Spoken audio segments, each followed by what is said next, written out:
Now we want to take a look at public opinion polls and the role of public opinion polls in public opinion. And in order to do this, we have to look at the validity of polls. How much can we really trust what we see in public opinion and polls? That's going to depend upon what type of knowledge and how much knowledge the public has. So when we're taking a look at polling, these are the criteria that we have to have in order for this to be a legitimate poll that accurately reflects public opinion. First of all, the topics have to be one that citizens have genuine opinions about and that they know something about, so that they have good and correct information on the public issues that they're being polled about. The poll has to be properly worded and the questions asked in a proper order. You can flip questions around and you can elicit different responses. You can also word questions differently and you will get different responses based on the language you use. You have to use a representative sample, and we'll define that in just a moment. You have to have the respondents correctly interviewed, and then you have to analyze the data properly. And you can use bias to analyze the data and come up with different conclusions from the same surveys. So let's dig in. We're going to take a look at the nuances of each of these. Non-attitudes. These are some of the things that are problematic. Citizens will often give an opinion on something they know nothing about, or else they may know something about it and have some vague, fuzzy notions of it from what they've heard on TV news, media, or some blog on the internet, and they'll spout forth an opinion without having full knowledge and understanding of the issue. So, for example, when I worked for the senator, we used to have people come and protest the healthcare law that was being proposed, and people would actually show up with signs like this: says "Keep government out of my Medicare." Well, of course, as we know, Medicare is a government-sponsored program. Now, some of these signs would also have a subtitle. It says, "Don't take money from my Medicare to promote socialized medicine," which both of these things represent gross misunderstandings of what was being proposed in the legislature at the time. The other reason, and also, I forgot to mention this, pollsters have actually documented that people will give opinions on issues they know nothing about. So they'll go up and they'll ask their opinion and they'll make up some public policy, maybe call it the Public Affairs Act. Ask them if it should be repealed, and you'll have a certain number of them who will agree, yes, it should be repealed. Or who will say, yes, it should be repealed. And of course the kicker is the act does not even exist. So citizens don't want to appear ignorant on issues when they know they're expected as citizens in a democracy to follow the issues and know something about them. So this is one of the problems we have. So you have to take with a grain of salt what you see in a public opinion poll sometimes. How much do the citizens really know? What is the accuracy of their information? So then we move to the next thing. The wording and context is important. So let's take a look. In particular, the wording can shape things. Suppose the budgets of your state and local governments have to be cut. Which would you limit the most severely? Aid to the needy. Only 8%, when you call it aid to the needy, would support cutting that. But when you refer to it as public welfare, percentage goes up much, much higher. So these are the kinds of things that we have to watch out for and see what kind of language is being used, because certain types of language will evoke certain responses based on our own ideological leanings. So aid to the needy sounds pretty good. Public welfare has a negative connotation in a lot of people's minds in the public. Then you want to take a look at the order the questions are asked in. When you ask the questions above, in the above order, support for letting communist reporters come to the U.S. is much lower than when they are reversed. So if you ask this question first, should we let communist folks come over here and report on our activities? They say no. And then, of course, well, do you think a communist country like Russia should let American newspapers reporters come in? Well, then they say, of course they should. But if you switch these, and you say, should Russia let our newspapers come in? And then you ask this question last, you see a much higher level of support for this. Think about why that may be when you're thinking about this. Certainly if you ask this question first, then you ask this question, people who answer are going to say, well, in all fairness, if we're going to let them, they're going to let us come in, maybe we should let them come in.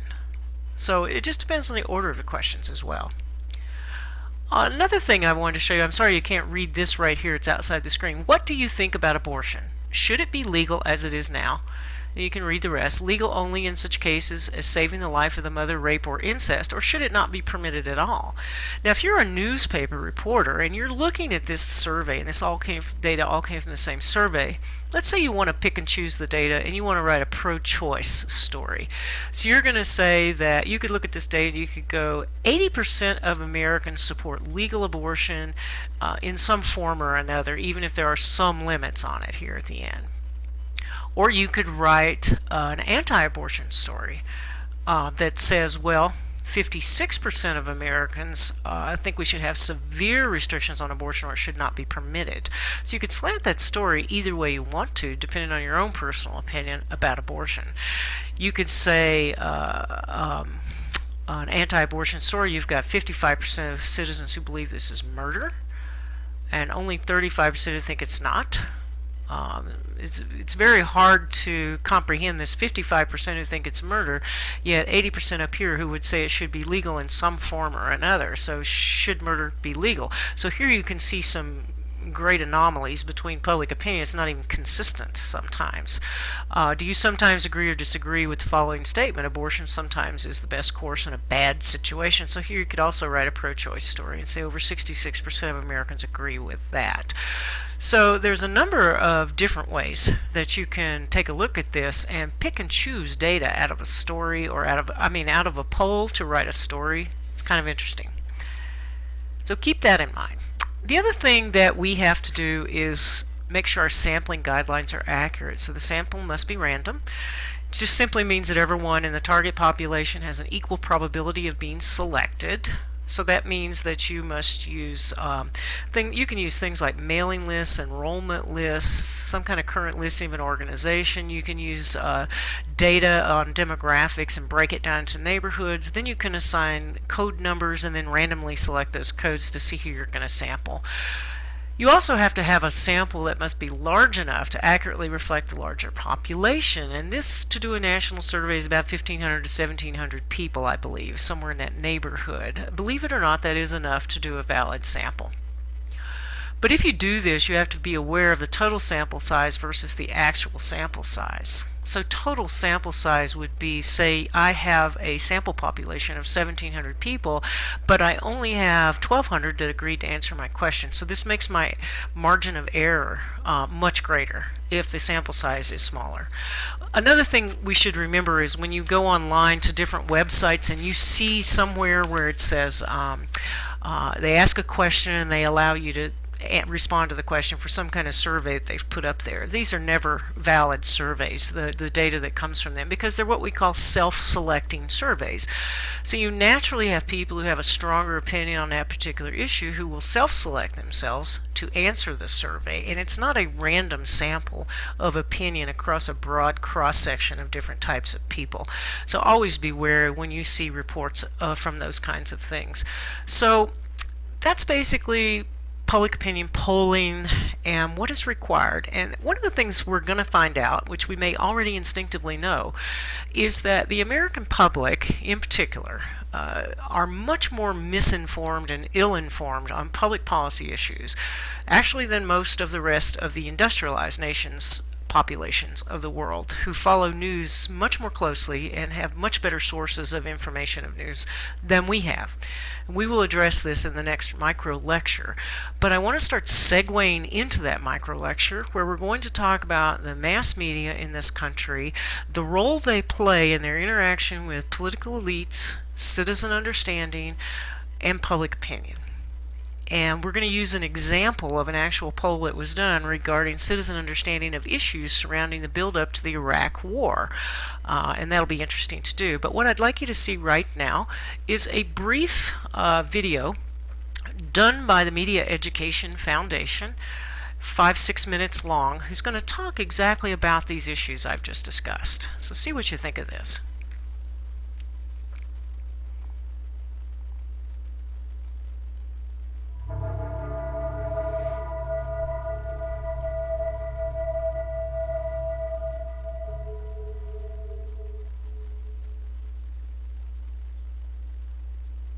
One of the most important beliefs that people have about politicians is that politicians do whatever polls tell them to do. we hear a lot of complaint about the lack of strong leadership, that politicians find out what the public wants and then they pander to it, or at least they say they'll pander to it. Now, what this idea of the poll-driven politician creates is the impression that the political system may have all kinds of problems, but on the whole, it's responsive and accountable to the public.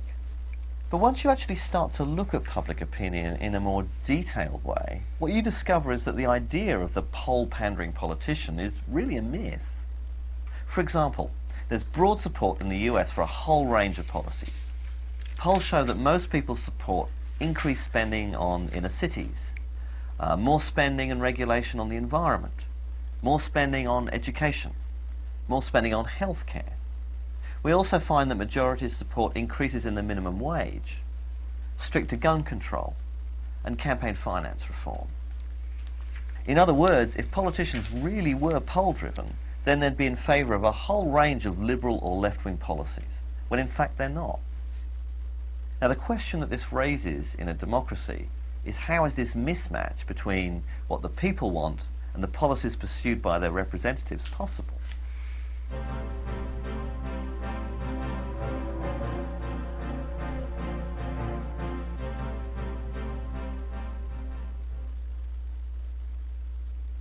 So, how do we explain this contradiction between the myth that politicians reflect the public and the reality that on most economic issues they actually ignore public opinion?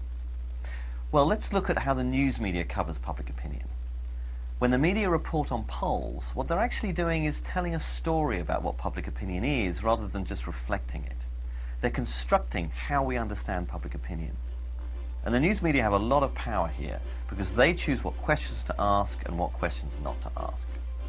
Ordinary people's opinions usually only count in as much as they respond to that conversation. Media influence on public opinion has been studied for many years now. We know, for example, that the media often play what's called an agenda-setting role. Public concern about issues tends to follow media coverage of those issues, rather than any changes in the real world. A few years ago, the degradation of the environment, issues like global warming, destruction of wilderness, and chronic air, water, and soil pollution, started to get a fair amount of media coverage. Accordingly, polls suggested this was one of the most important issues for most people. But then the news media started to lose interest. And even though most of the environmental problems have actually become worse since then, polls showed public concern decreasing. Or take an issue like drugs. Over the last 2 decades, public concern about drugs has gone from 3% to over 50% and back to 3% in polls. And those shifts have absolutely nothing to do with the scale of the problem, and everything to do with the volume of media coverage. The power of the media to define what issues are seen as important has to do with the relationship between what the media report and what they don't. Media influence in this sense is subtle but profound. The media can help shape or modify what we know about an issue. The media create the impression that the American public has a real choice. You can choose Bush or you can choose Gore. The implication being that they're both very different. But on substantive budgetary or economic issues, the differences between them are really on the margins. Both leading Democrats and Republicans support a privatized healthcare system, they support corporate-backed global trade agreements, they support maintaining a Cold War defense budget, and they generally favor the interests of big business. But the media give the impression that Democrats and Republicans represent a broad range of opinion by focusing on civil liberty, non-monetary issues like gay rights or abortion, where Democrats and Republicans really do differ. And this masks the degree of elite consensus.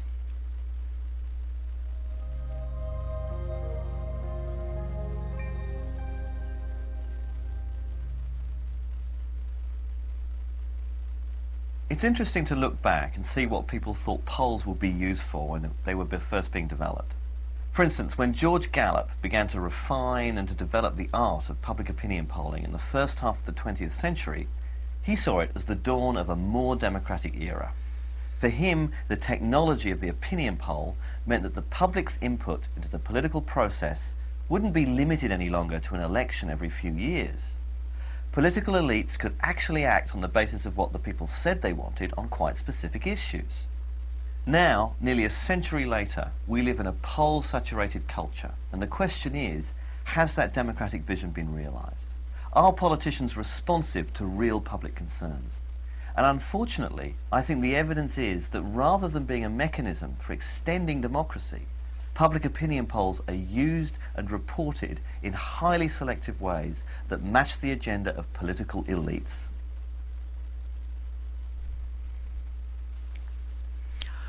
Okay. So let's take a look at some examples of this. And basically what he's saying is where public opinion is sometimes is not where public opinion is of the political elites. And very often what the media chooses to report is what we're concerned about and what we're thinking about and what we shape our opinions about. So I want to give you a couple of examples. Here's a public opinion poll on the Affordable Care Act provisions, also known as Obamacare. When you go out and you ask people about specific provisions in the Affordable Care Act, they will overwhelmingly support a good many of them. The media spotlight, however, has focused largely on the controversy over the individual mandate and the resulting court case. So the media itself has not reported very much at all on these other provisions that are in the Affordable Care Act. You go out and ask people, do they support giving tax credits to small businesses so they can help buy health insurance for their employees? 80% say yes. Do you support the requirements in the ACA that force your plan summaries that come from your insurance company to be easy to understand and readable? Overwhelming support for that. Do you support giving subsidies to individuals who cannot afford to buy health care? Overwhelming support for that. All kinds of things as you go down through here. Medicaid expansion, these kinds of things. No cost sharing for preventative services like mammograms and colonoscopies, those kinds of things. All these kinds of things are in this package, but unfortunately, a lot of people don't know they're in there. So you take a look at the percent, when you just ask them if they have a favorable view of a particular provision, they will say, well, for example, 80% like the tax credits to small businesses, but then you compare that to the percent who are actually aware this is in the ACA, it goes down significantly. Again, support, awareness. Support, awareness. So many people don't realize that there are many, many things that are included in the Affordable Care Act that they in fact do support. Again, the whole spotlight has been on this controversy over the individual mandate. When you take a look at public support on economic issues and you ask people what they support in terms of spending on government programs and things like that, people support the idea of providing more money for teachers and schools, 65%, tax cuts for lower and middle income households to offset the expiration of the payroll tax cut. Majority of people support that. Emergency unemployment benefits, a majority of people support that. And investing in our infrastructure, things like highways, bridges, and things of that sort, water delivery systems and stuff. Over half people support that. But yet you don't see that reflected in the debates between the policy elites in Washington. You see great division in them and no indication whatsoever that the public overwhelmingly supports a lot of increases in government spending on a lot of programs that are denigrated in Washington sometimes. So these are some of the things we need to keep in mind. You can go online, you can find legitimate polls that have to do with gun control issues, and what you'll find is attitudes towards gun control among the American public have not changed significantly over the past 20, 30, 40 years. An overwhelming majority of Americans support background checks for people to buy guns. Everybody, whether it's private gun sales or not. Yet you don't see any of this reflected in a policy elite debate, and you don't see much of that reported in the mainstream news media. So these are the things that Justin Lewis is talking about. So we're going to turn our attention to the media, ideology, citizen understanding, and how all this ties together. So that'll be our next stop.